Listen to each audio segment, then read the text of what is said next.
Hello, welcome back to the Climate Crisis Advisory Group's first public meeting of 2023.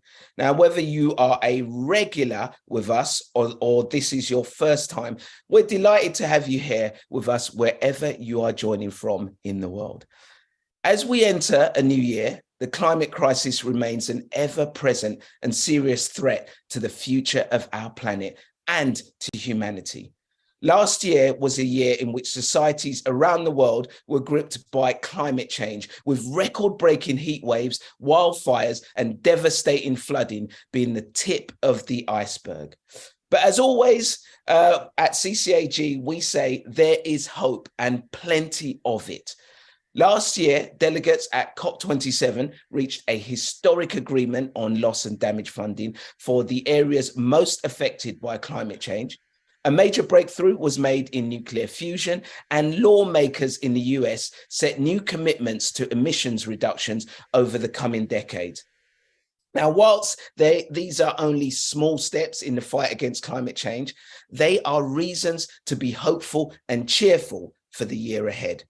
So that brings us today to today's meeting, and in the next hour, we'll start gazing at the next 12 months and perhaps even further into the future, discussing what needs to be achieved this year as we continue to push towards net zero. Finally, before we kick off in earnest, I just wanted to share some CCAG news. So since we last met, Dr. Tero Mustonen and Professor Mercedes Bustamante have stepped down from their roles with CCAG.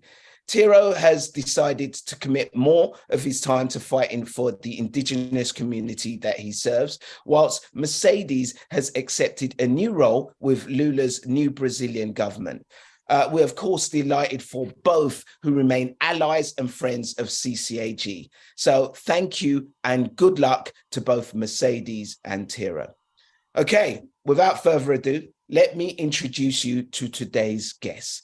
And we are delighted to welcome Professor of Global Health and Sustainable Development at University College London, Professor Anthony Costello, environment reporter at The New Scientist, James Dineen, environmental economist at Euro-Mediterranean Centre on Climate Change and visiting fellow at the Grantham Research Institute, LSE, Dr. Shuro Dasgupta, founder of Green Jobs Board, Kirsty Drutman, and we have also received a pre-recorded question from the global coordinator of the Loss and Damage Youth Coalition, Inessa Grace. Inessa, we're sorry you couldn't be with us today, but we hope you've been able to tune in at home. And thank you for sharing questions, your question with our members. But to kick off today, it's only right that I hand over to our chair,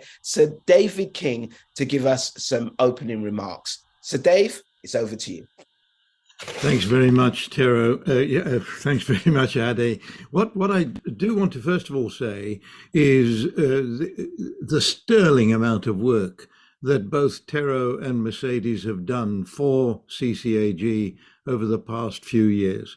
We will miss both of them. Tero, a representative of the Sami and Inuit community living in the Arctic Circle region, people living on the permafrost, including Tero himself.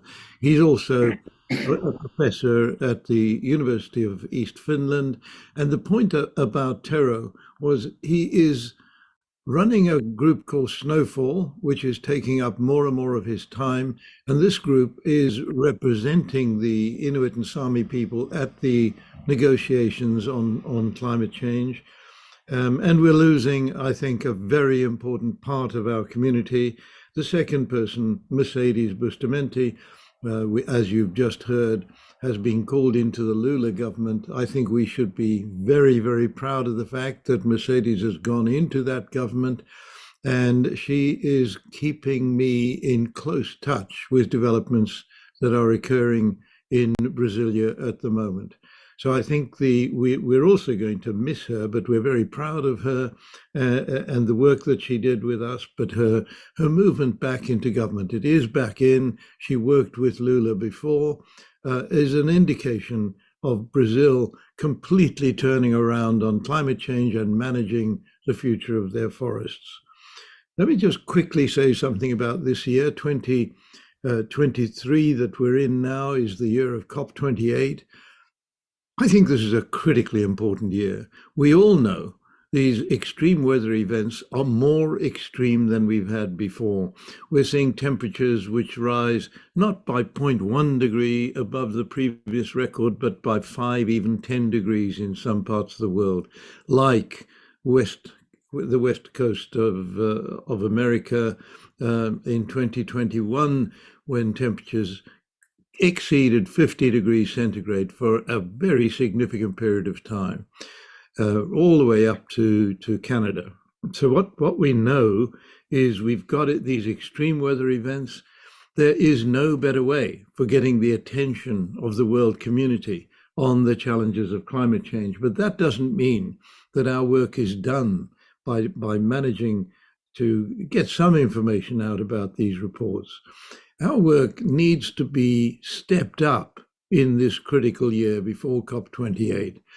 We know things are happening on the climate change front much more quickly than we were predicting. We, the climate science community, were predicting 15 years ago, much more rapidly. And so the risk to humanity and whether or not we have a future is great, but we know what to do. And we've got our policy of 3 Rs, and we need to keep reflecting back on how important every one of those 3 Rs is. Yes, we need to reduce emissions deeply and rapidly as quickly as possible. We need the second R. We need to remove excess greenhouse gases already in the atmosphere. And the third R, we need to repair the broken parts of the climate system, I would say in particular, the Arctic Circle region. If we could look at the Antarctic and other areas, the ice on land is melting irreversibly on many parts of the planet. Thank you. Thank you for those words, Sir David. What a great way to start the year. I echo your words about Tiro and Mercedes, who are fantastic members of CCAG. And yes, just reminding you of those 3 Rs again is reduce, remove, repair. We keep moving forward. Those are such important words and such important tasks for us. Okay, it's time for us to hand over to our guests. And as always, I would like to invite you all to ask just one question. And if we've got time at the end, we'll come back for any additional questions. First up, I would like to welcome Professor Anthony Costello.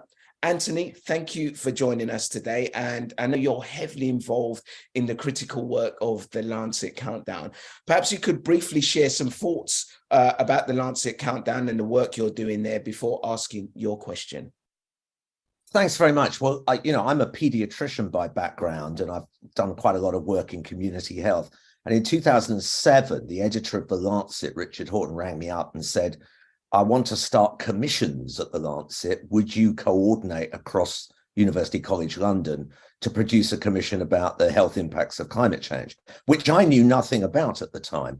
But he said, no, he wanted a cross-university look. So I went round all the departments, geography, economics, maths, philosophy, all kinds of public health interests.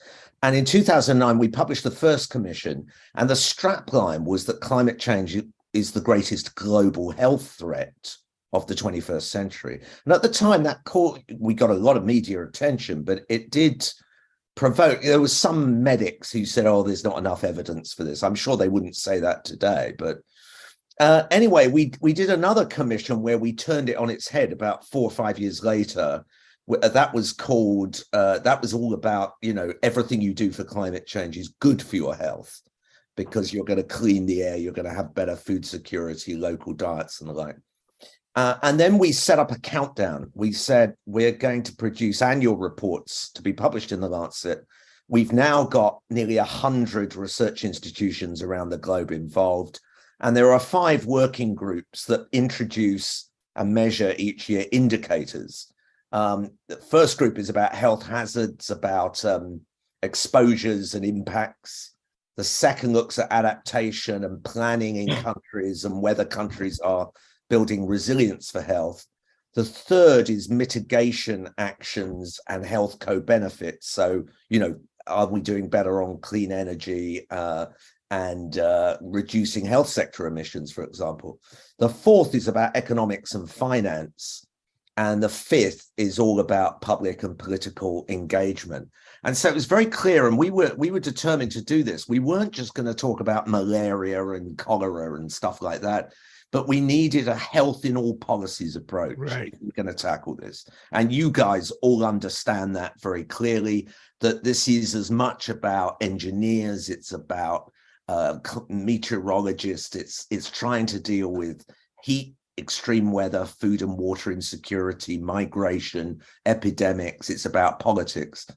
The other thing I'd quickly say is that we recognized early on that the health and climate impacts are not linear. When you look at models going into the future, everything's sort of straight line on a straight, trajectory. Whereas in the past, if you look at both health and economics and climate, things tend to go up and down. You have crises, and in certainly, in looking at paleoclimate, even you've had sudden shifts in things over time.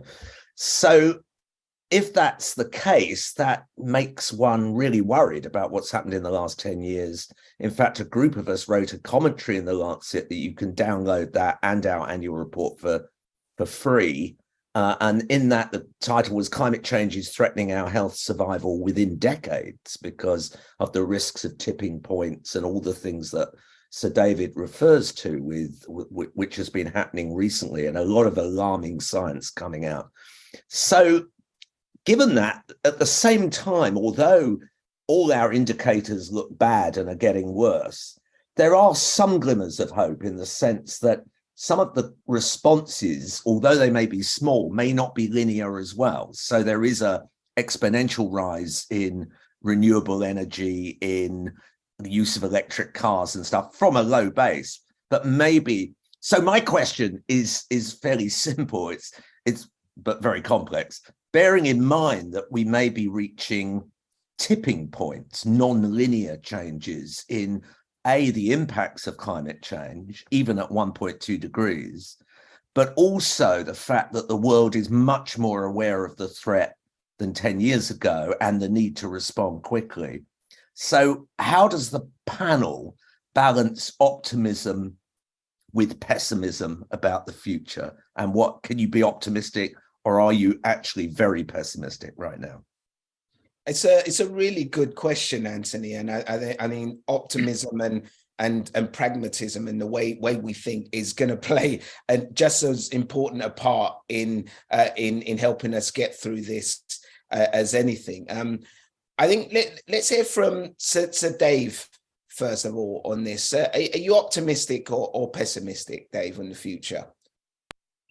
I think any statement of pessimism is a statement of giving up.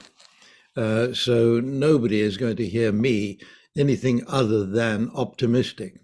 But my optimism is based on analysis of where we are. And I think you've just given a very good short summary, Anthony, of where we are. Particularly, we are concerned about the tipping points and the crossing of the tipping point that's clearly happening in the Arctic Circle region right now.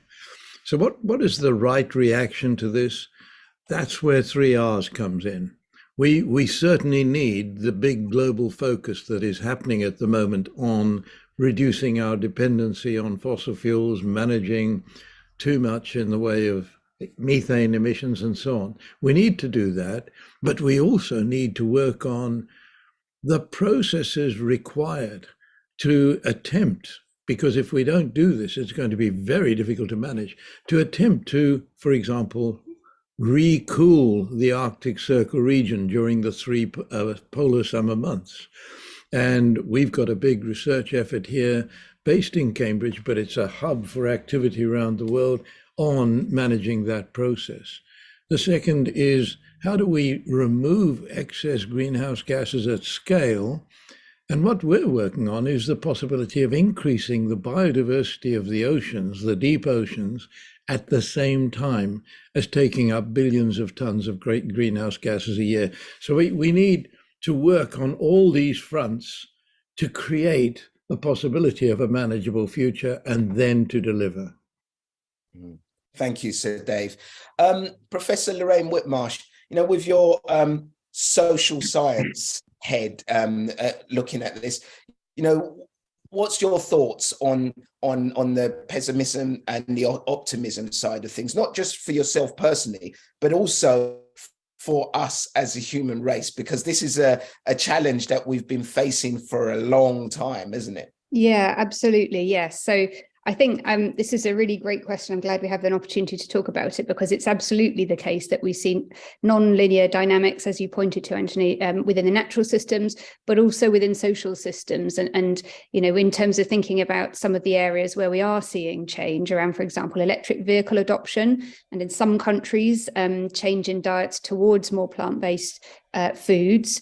These dynamics kind of also play out in terms of social innovation and diffusion. And so we sort of see a few people adopting it, and then it very rapidly takes off in that sort of similar way, and in a positive direction. So I think those are important sort of reasons for optimism where they're starting to happen. And then, of course, we can accelerate those things, for example, through policy interventions that really upscale these innovations. And we need to be doing much more of that.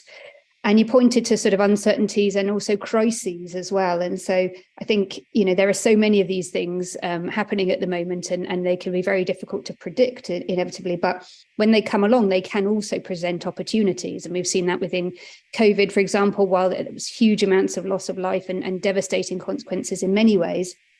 Some of the things that we've learned through COVID have had important implications for climate change, like how governments can mobilize people and intervene in very rapidly and effectively to change people's behavior, for example, and that perhaps there might be benefits to, say, hybrid working or working from home and maybe not traveling so much. So there have been lessons that we've learned, technological innovations, behavioral innovations that have arisen through that sort of crisis period. And so there's been an acceleration through that, which I think we need to grasp those opportunities as they arise.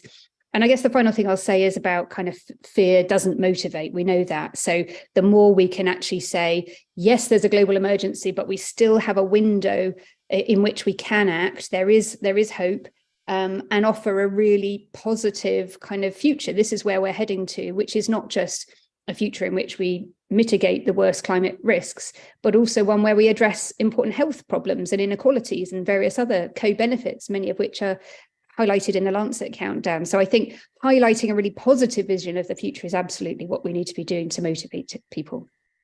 Lorraine, thank you for that answer. Could I just have an additional question onto that, and just say, how do we combat fatigue in terms of people constantly hearing about climate change? Because people are dealing with so many other factors. Here in the UK, it's the cost of living, it's the refugee crisis, which we know is linked with climate change. But there is a danger of that fatigue, which can lead to pessimism, can't it?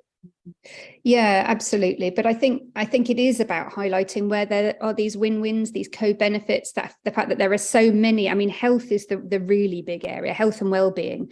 There is such a huge body of evidence that actually we'll be healthier and happier if we mitigate climate change. But also there are opportunities around green jobs and other sort of things, so that we can fix things like the cost of living crisis through interventions that also happen to mitigate climate change. We can insulate people's homes, we can help people be more energy efficient, and that reduces energy bills at the same time as reducing our emissions. So the more we can look at these problems as maybe opportunities, yes, we can fix this problem, but actually we can do it in a way that also fixes climate change to some extent. So it is, I think, looking at those solutions that address multiple problems and thinking about it in a way that highlights that people are already starting to do some of these things. So points to those good practices as well.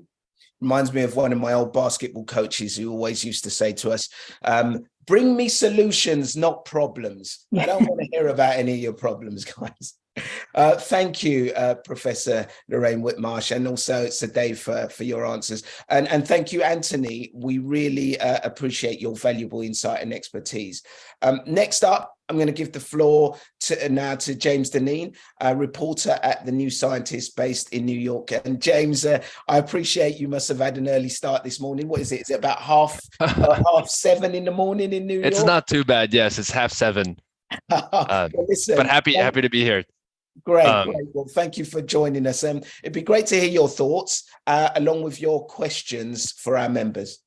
Yeah, thanks for having me and taking my question. Your quote from your basketball coach makes me think of a toast that a friend of mine has started giving this year, which is "May all your problems be new." So that's what I'm going into the year with that attitude.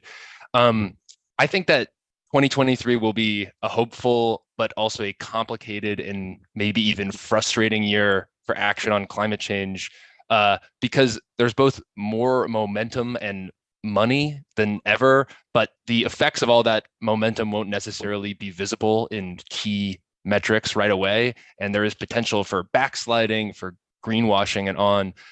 Just taking the US example, the Inflation Reduction Act, which passed last August, by far the largest US action on climate change, $370 billion to climate and energy programs. And that, is sure to accelerate the race to reduce carbon emissions in the US and is already influencing climate action across the world. The EU has been considering more ambitious climate spending directly in response to the Inflation Reduction Act. And it could stem more spending. I saw one report from the bank Credit Suisse, which found the IRA could end up leading to more than $1.7 trillion on climate-related projects over just the next decade. Some of you have also mentioned changing diets, electric vehicle adoption, efficient building retrofits, and on. That said, though, models trying to estimate all the effect of all that spending on emissions get to different answers, ranging from roughly like a 20% to 40% reduction from 2005 levels, and that's just in the US.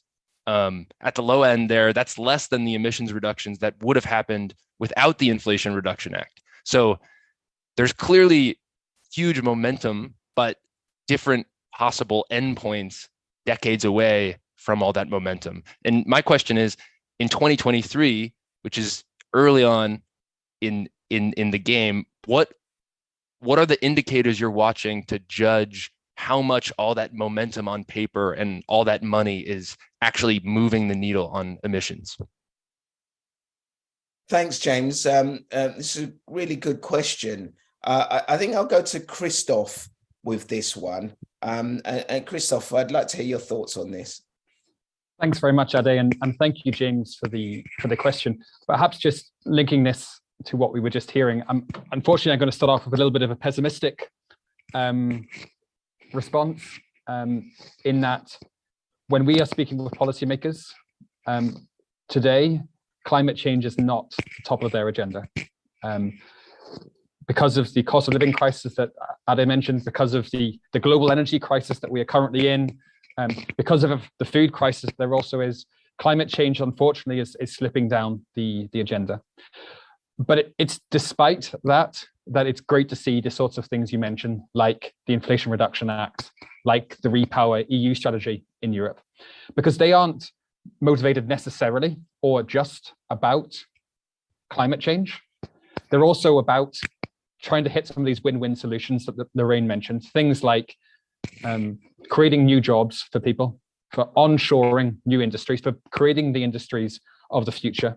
And this is where clean energy is really such a great solution just to so many of the problems, because we now know that clean energy is, in many cases, the cheapest form of energy that there can be. So that the more support there is for clean energy, the more we'll have coming through, the cheaper it'll get, and the better things will be. But the other reason that the Inflation Reduction Act and the Repower EU strategy are very good is that they try to look at those really difficult to reduce emissions, like things in the industry sector, where today we don't really have the solutions on the table just yet. We need innovation, we need research, we need development to get those things coming through. New technologies like hydrogen, like carbon capture and storage. So it's great that those are included in those packages. But the thing you mentioned was on what are we looking at this year in 2023 because of those packages. And there you've got to think about the technologies which we know work well. Wind and solar are growing incredibly rapidly. And thanks to the Inflation Reduction Act, we will see another huge boost in deployment rates of wind and solar. Electric cars are also included. We've heard a couple of times, but just to put some numbers on electric cars. In 2019, about 3% of cars sold around the world were electric. Last year, it was 15%. So just in 3 years, you've gone from 3% of sales to 15% of sales. This year, we're expecting that to increase even further. And it's likely that because of the Inflation Reduction Act, by the end of this decade, half of the cars sold will be electric in the United States, half in Europe, half will also be electric in China, because they also have a number of great policies to pull these through. So when we're thinking about the impacts they will have on emissions, we need to look at the impacts they'll have upon those sorts of short-term technology solutions. So hopefully we will see early indicators that electric car sales are soaring, that wind and solar is coming through, and also things like which get less attention, like efficiency. When we're thinking about the cost of living crisis, when we're thinking about how we get off fossil fuels as quickly as possible, particularly because of Russia's invasion of Ukraine, efficiency is the first thing that we should be doing around the world to reduce our energy use and reduce fossil fuels. So hopefully we will see great news in terms of heat pumps, because they help people reduce their bills as well. And we'll be looking at how the sales of all of those come together, and hopefully that will mean that we see a reduction in emissions this year. I mean, Christoph, thank you for that answer. But should we be creating sort of measurable some metrics that we can look at in terms of numbers of uptake, key numbers of uptake in electric cars, heat pumps, and hydrogen technology? So we've got these numbers that we can hold the governments accountable to. I don't know what your thoughts are on that, Christoph. I think you're absolutely right, Ade. We should be creating these metrics, and we do have some of these metrics. I mean, we know that we need to halve emissions globally by 2030 if we're to have a reasonable chance of keeping the temperature rise below 1.5 degrees. We also know that we have all the technologies to do that available to us, and that's things like electric cars and solar and wind and efficiency. So what we can do is benchmark how we are doing against the pace of change that's required. Now, James mentioned there's of course some uncertainty in these things, and different models will give you different answers, but we know the broad direction of travel. That 50% of car sales I mentioned, that's, if we achieve that in the US, in China, and in Europe, that would be great, but it wouldn't be enough. We would need to move even faster if we want to limit the temperature rise to 1.5 degrees. According to the numbers we have here at the International Energy Agency, we need to have no internal combustion engines cars sold anywhere in the world by 2035. 2035 is not that far from now. So 100% of the cars sold would need to be electric. So we're moving in the right direction because of these sorts of policies that are announced, but we still have a very, very, very long way to go if we are to really limit temperature rise to where we want it to. Great, thank you, Christoph. Dr. Bob Carell, I just want to bring you in slightly on the previous question we had from Anthony Costello, as well as this one. I'd like to hear whether you're pessimistic or optimistic, and also what you think about how we're doing, from James's question, how the government policies are doing, and what indicators we should be looking out for. Well, that's very kind of you. There's been a lot going on over the last couple months as we prepare for the year of the rabbit, which means we have to be able to jump very quickly and get on with our work. But I have a suggestion, and we've played it out here in the US. Our heads of state are going to be in various places on the planet, to deal with the 3R issues and the consequences of them. So in preparation for the G20 meeting and the COP27, we were able to and invited to prepare material for our president, Biden, to go to those meetings. And then we chose to focus on decarbonization of the electric systems around the world. And as a consequence of that, when they all came home and evaluated on Tuesday, a week ago, we were asked to come into the White House with a briefing section of how are you going to do that? What are some of the tools you might use?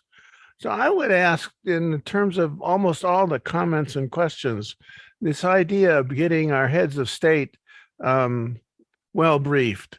As a police officer who was trying to deal with a murder of a whole bunch of people, said the other day on TV, if I don't have the information and data, I can't act. And that's part of the problem. We're going to have to be very much more organized to get the information base upon which action can be taken. So I leave those thoughts with you. And I am, I used to say guardedly optimistic, but our good president of Ireland decided I really am a prisoner of hope. And I hope all of you too will join me in that new accolade. Fantastic, Bob. Yeah, we are definitely in the hope team hope. Aranaba, Dr. Aranaba, what are your thoughts here on the key indicators for that James is looking for? Well, I think Christoph outlined the indicators very clearly, whether we are looking at renewable energy deployment, whether we're looking at electric vehicle sales, and I would add to that, in addition to the energy efficiency, but also add, industrial energy efficiency, and changes and switches in industrial fuels will help us measure how quickly and at what scale are we moving the hard-to-abate sectors towards a lower emissions trajectory. But I wanted to bring to this, to James's very important question, a slightly different dimension as an economist and political scientist, which is my concern, not to take away from Bob Correll's, optimism, my concern about a poorly managed subsidy regime around clean technologies. I just came away from Davos last week, where one of the issues that kept coming on in every conversation was a potential, subsidies war between Europe and the United States around clean energy and clean technologies. Now, subsidies are important if they fix for market failures, and the climate crisis is actually a consequence of our market failures. So there's no question that federal funding and state funding on both sides of the Atlantic will be needed to fix for those market failures. However, if those subsidies are poorly designed, where it then creates more of a protectionist regime, where you're focused more on promoting your own domestic industry rather than supporting consumers in adopting cleaner technologies, then we could end up with what I call islands of regulation. And the EU has its own policies, and the US has its own, and China has its own, and so on and so forth. And that then can lead from a subsidies war and a race to the top to a trade war and a race to the bottom, where then investors who want to actually look at this large potential market suddenly become a little bit more wary about whether trade wars and trade disputes will bring more uncertainty over the future of their investments. And that then slows down those very investments which we, at the first place, wanted to actually trigger. So it has a perverse outcome.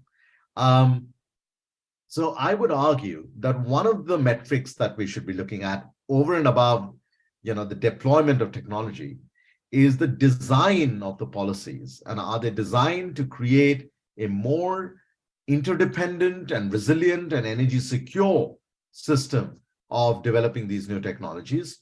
Or are they designed to create islands of regulation and walled protectionism, which might end up in slowing down the investments in a cleaner energy future. Yes, it's a really deep answer there, and I think it harks Aranaba to perhaps is the world economic system, the system that we run in the world, is it conducive to finding solutions to climate change, or do we have to tweak it a bit? There's a bigger question in there that I think we're going to have to answer at some point, which I think is the elephant in the room. But James, thank you so much for your question. Hope you managed to get some rest after that early start with us. And yeah, thank you for joining us today. We're going to move on now to Dr. Shuro Dasgupta. Shuro, welcome. And I'm really interested to hear more about your work and perhaps a look ahead to 2023. So over to you, Dr. Shuro. Hi, thank you very much. Thank you, CCAG and the team and Third Age as well. I am an environmental economist. I work on climate change impacts on food security, labor, and inequality. A lot of my work is with Professor Elizabeth Robinson, the director of Grantham Research Institute. And I'll follow on from some of the stuff that Professor Costello mentioned and going on from the Lancet countdown. For today, I would like to focus on food insecurity, but not the production or the crop yield side, but more on access to food. Food insecurity is increasing globally, right? So more than 800 million people went hungry or undernourished in 2021. That is a huge number that almost, that sometimes goes under the radar. In our work attributes climate change or the changing climate to changing in food security. We have this byline saying changing food insecurity under an increasingly insecure or climate insecure world. And this is something I'd like to focus on for today's meeting, which has been fantastic so far. I just hope that I don't mess anything up here. You're doing a great job, Shuro. You're doing a great job. So thank you. And so through multiple and interconnected pathways, climate change, including increasing heat waves, increasing number of frequency and intensity of drought events, climate change is actually already worsening food insecurity risks, whether by undermining crop yields, affecting livestock, or marine food productivity. But as we saw even in Germany, the Rhine dropped so low that food supply chains were affected. And all this altogether reduces access to food.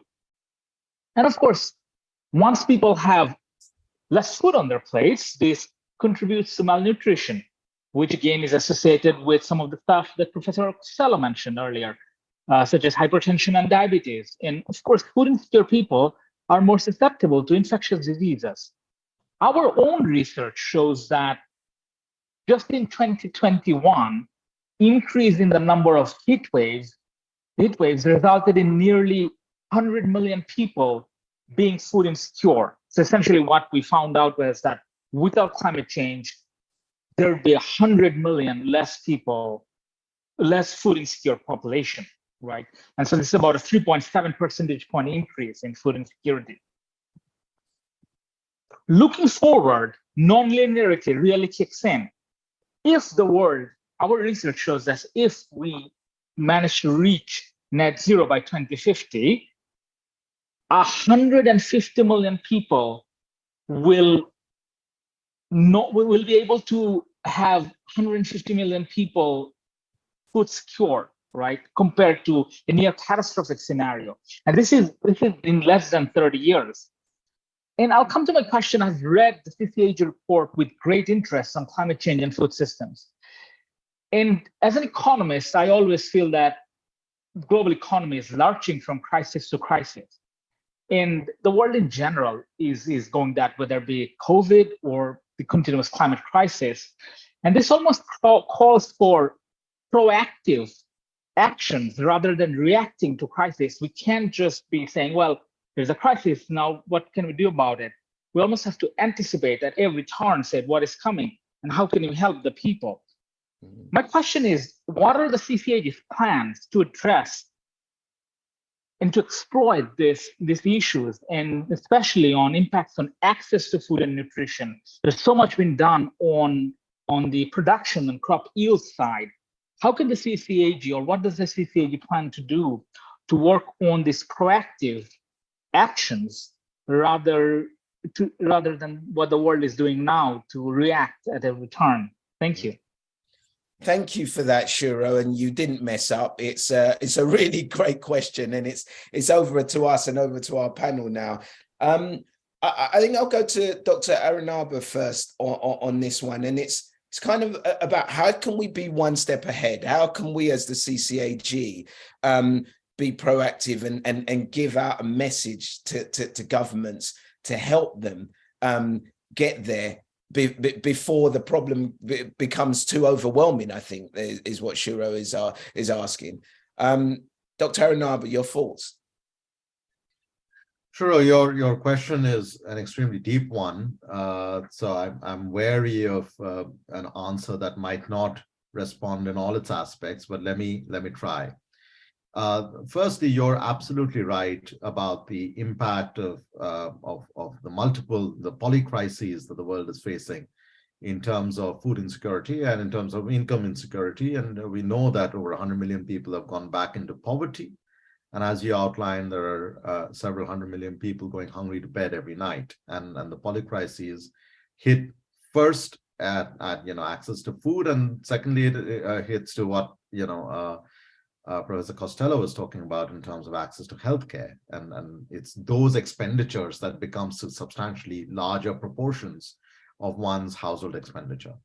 Now, my sort of meta-level response first to your question is that we have, as you're rightly saying, treat food insecurity as primarily a supply-side story. But even in that, we make two mistakes. Number one, we think about food insecurity in calorific terms, not in nutrition terms. And number two, we think about food insecurity in how you can get industrialized output of food, rather than look at who are the majority farmers of the world, who happen to be small and marginal. So these are two fundamental sort of a priori errors that we have in the approach we've taken towards dealing with food insecurity. So those are two shifts, therefore, we will need. Move from calorific content of food to the nutritional content of food, which will both change the supply side. It will also change what we nudge on the demand side. The move towards millets, for instance, whether in sub-Saharan Africa, whether in South Asia. India, for instance, is promoting this year in 2023 the International Year of Millets at the United Nations, precisely to bring back attention towards these more climate resilient, water efficient, and more nutritious crops. Now, that move also helps with the second systemic shift that is needed towards a focus on the small and marginal farmer. Because industrialized agriculture, the way we imagine it, large harvesters, generating food for the world, is not really the reality of, a large majority of the world's farmers. Large majority of the world's farmers are small and marginal. So once we shifted there, then we look at, are those farmers moving towards sustainable crops? Are those farmers adopting more sustainable practices? How are our policies enabling more sustainable agricultural, not just production practices, but agricultural systems, which includes how the food is maintained, processed, delivered, and then consumed?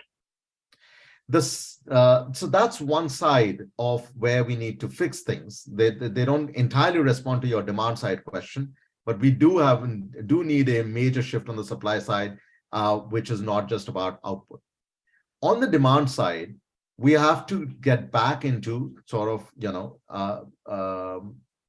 income security, as I started out. And how do we direct food subsidies, which again go traditionally towards, generating more supply and more fertilizer and so forth?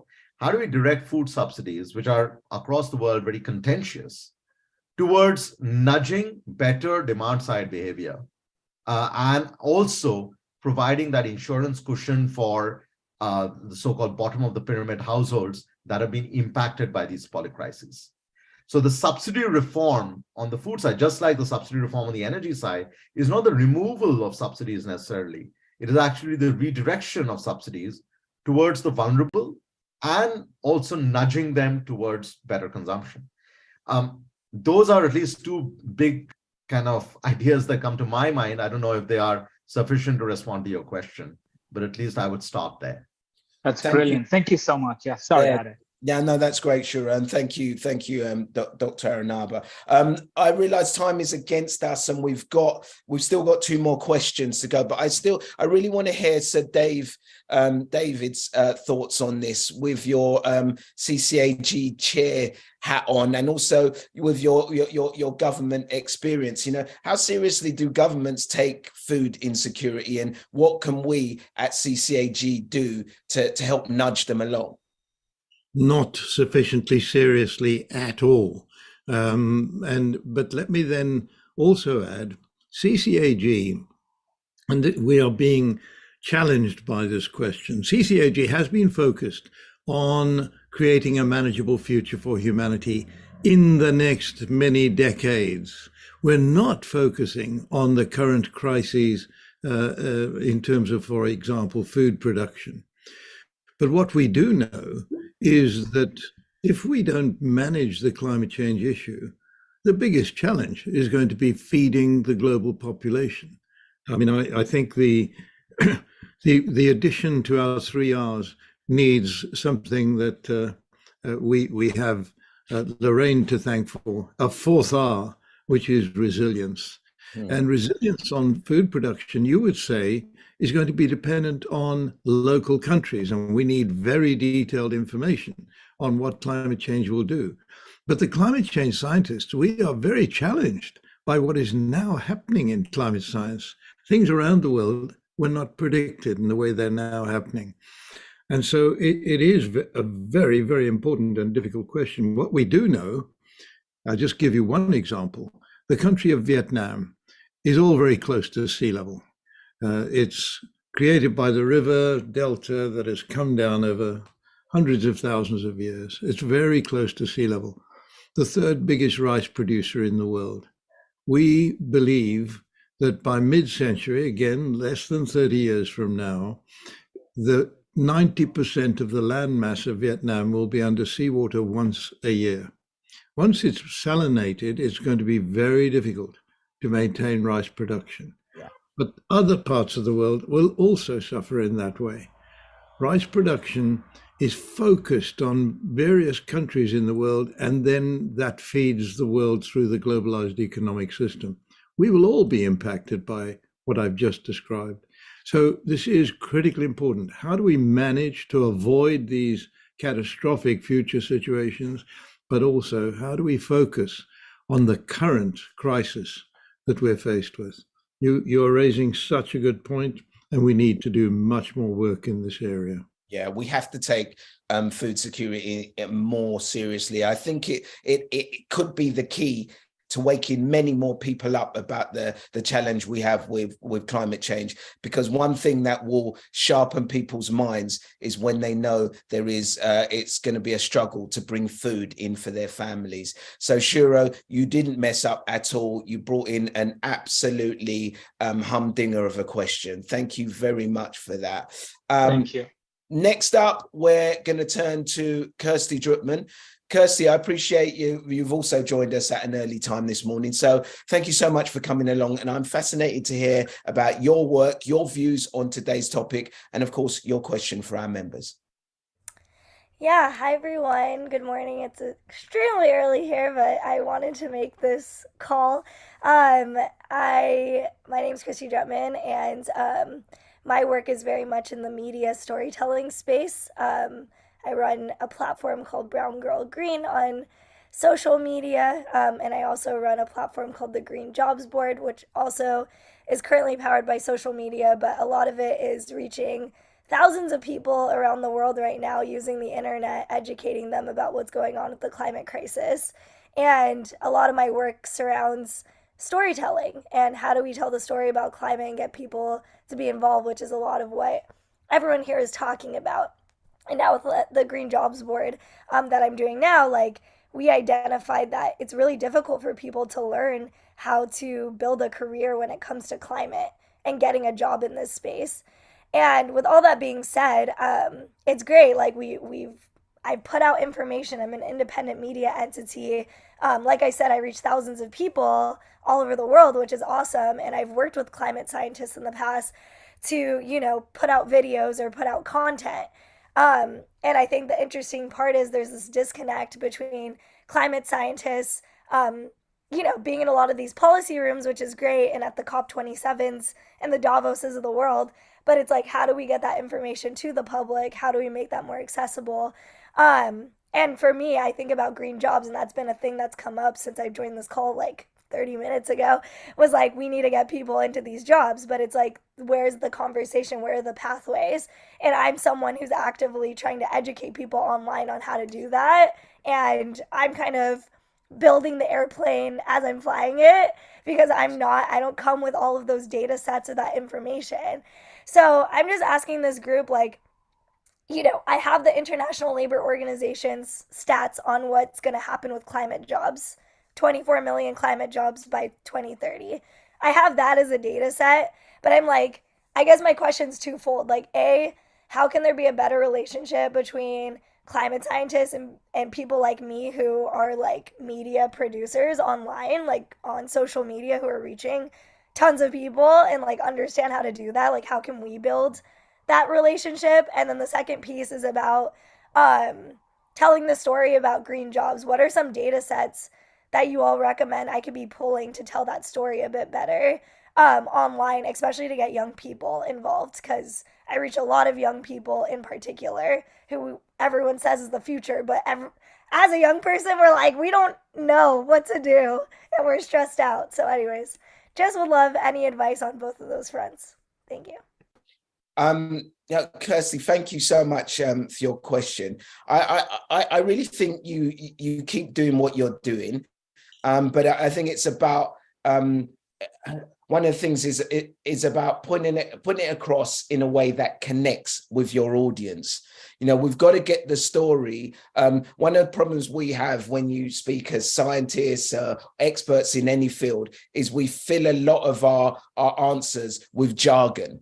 And I think take out as much of that jargon as possible and tell stories, connect them, try and think of how do you connect the climate change issue with people's everyday lives. I think things like food insecurity, I think things like how it affects your working life, and how do we join the dots up between what's happening on one side of the world and what's happening on people's side of the world, what's impacting them and how is it going to impact them in the long run. And also videos. I mean, on social media, it's so much about images, so much about clips and pictures and stories.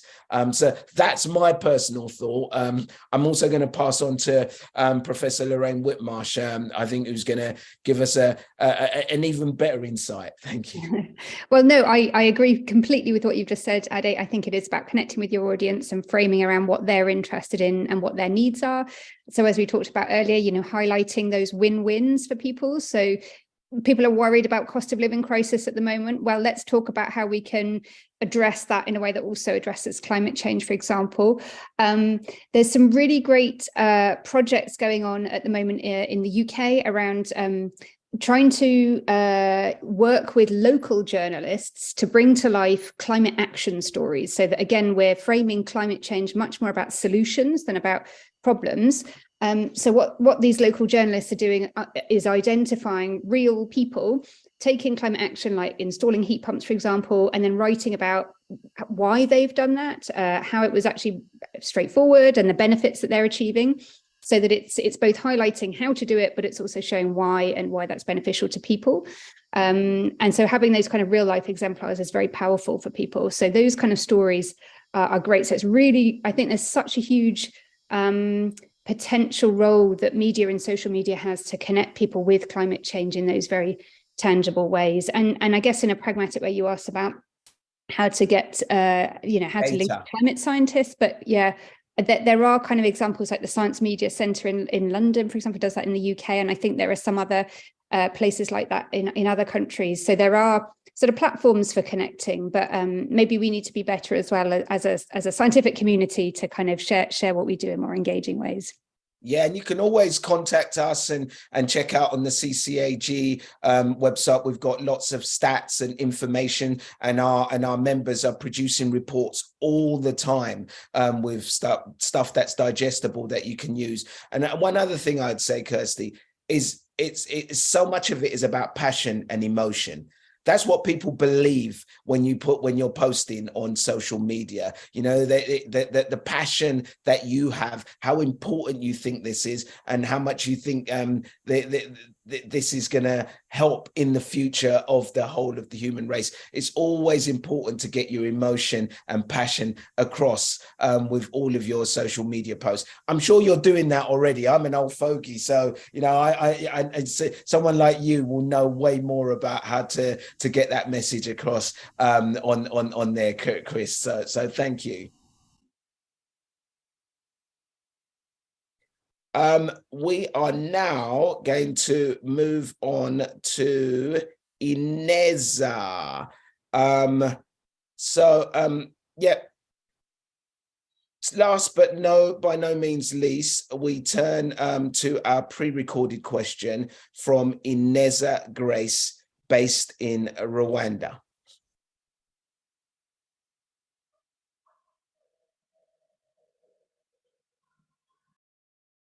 Hello, my name is Ineza Umuhoza Grace.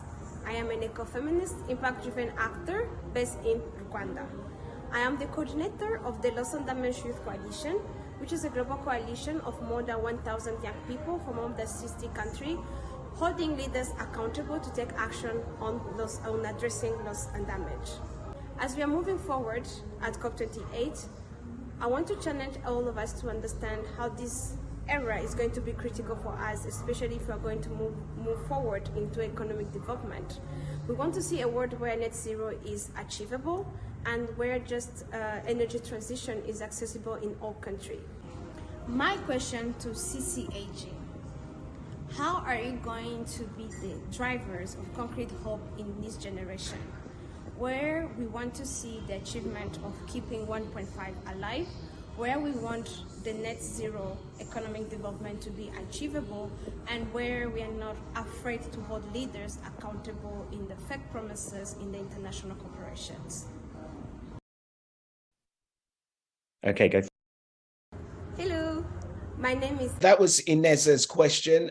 How are CCAG going to be the drivers of concrete hope for this generation as we continue to hope for the achievement of 1.5 degrees, achieve net zero economic growth, and where we continue to hold leaders accountable for their promises in international cooperation? Who would like to start on this one? Have we got any volunteers? Okay, I'll go to Dr. Aranaba first. Well, I first of many thanks, Ineza, for your question. Even though you couldn't join us, thanks very much for sharing your question with us. I think the most important thing we have to do, whether as a group here or in our independent capacities, is really be enablers of change. None of us should have the hubris of being able to effect the change alone. But if we are the enablers of change, there's a lot that is already happening. And it goes back to the very first question we had in this call. I'm not so much focused on the potential of what is possible. I'd like to know what is it that we have achieved. I set up my organization in 2010 when India had less than 20 megawatts of solar. We now have over 62,000 megawatts of solar, 166,000 megawatts of non-fossil electricity capacity. We've just announced the world's largest green hydrogen program. But where I get encouragement from was a program we just launched last month through something we call the Youth Ideathon, in a collaboration between CEW and another organization called Think Startup, where we reached out to 90,000 students to solicit their innovative ideas to deal with air quality, for instance. We've now selected several schools across the country where groups of students in the age group of 16, 17, 18 are developing the prototypes for their solutions. We are providing them stipends and money to develop the prototypes. And for me, that is exciting because these are effectively teenagers who are at the forefront of trying to solve something that they want to have agency over. So the point, my point here is not just about the statistics of how bad things are or the statistics about how much we've done. It's really about how are we becoming enablers for the agents of change. That really is the metric that we should be holding ourselves accountable to. Thank you, Dr. Aranaba. As I said, time is against us, and it's pretty much time for us to come to the end of this week's live stream. Ineza, if you're watching at home, thank you so much for your question, and we hope you can join us again soon. And as I said, I'm afraid that's all we have time for. But what a brilliant first meeting of 2023 it's been. Here's hoping we can make the meaningful progress towards a cleaner, safer future that we've discussed here today. And as always, thanks to all our fantastic guests and to all of those at home for tuning in to our live stream. If you have any questions for our scientists, please do get in touch via our social media channels. And we can't wait to see you at our next meeting on the 23rd of February. So bye for now.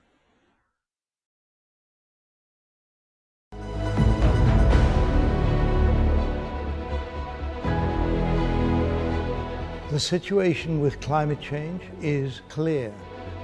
The crisis is not being managed in the way it needs to be managed at the moment. I am Sir Dave King. I have set up a climate crisis advisory group. The group represents the international experts on climate change to be available to the public, to policymakers, and to the media around the world. We need action now. What we as humanity do over the next 5 years will, in my view, determine the future of civilization.